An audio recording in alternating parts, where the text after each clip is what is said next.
Jacob, a young man in his 20s, sat nervously in a sleek, glass-walled office on the 42nd floor of a towering New York City building. It was the final round of interviews for a job he had dreamed about for years.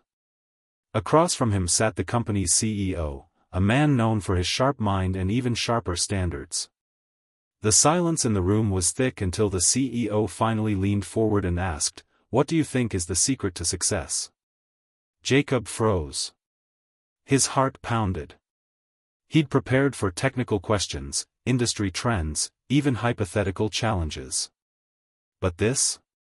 His mind scrambled through every motivational quote and business book he'd ever read.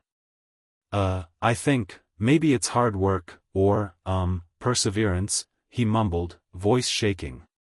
The CEO raised an eyebrow, unimpressed. He sat back in his chair, looked Jacob dead in the eye, and said, "Come back tomorrow with a real answer. And make it worth my time." The interview was over. Jacob walked out, stunned and defeated. The city's usual buzz felt distant as he wandered down the crowded sidewalk, replaying the moment in his head. He had one night to figure out not just what the CEO wanted to hear, but what he truly believed. For all the preparation and ambition, Jacob realized something was missing. He didn't want to just land a job, he wanted to understand what success really meant.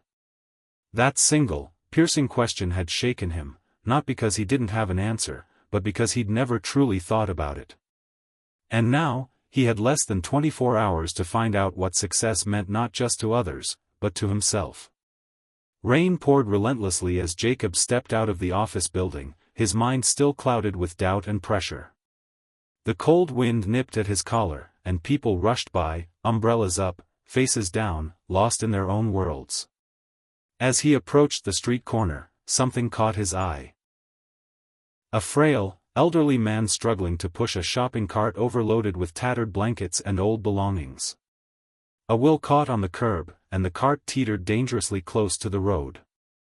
Dozens of people walked past, eyes averted. Jacob hesitated.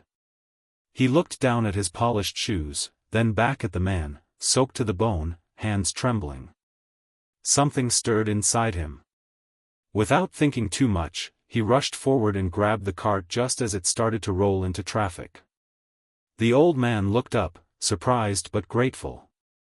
"Thank you, son," he said, voice raspy from the cold. They moved the cart to safety and found shelter under a nearby bus stop awning. Jacob took out the spare coffee he'd bought earlier and handed it over. The old man accepted it with both hands, as if it were a precious gift. He took a sip, then looked at Jacob with kind, knowing eyes. "Helping someone without expecting anything, that's the real win in life," he said softly. Jacob was quiet. Those words hit him deeper than he expected. In the middle of a rainy street, beside someone society had forgotten, he found more honesty.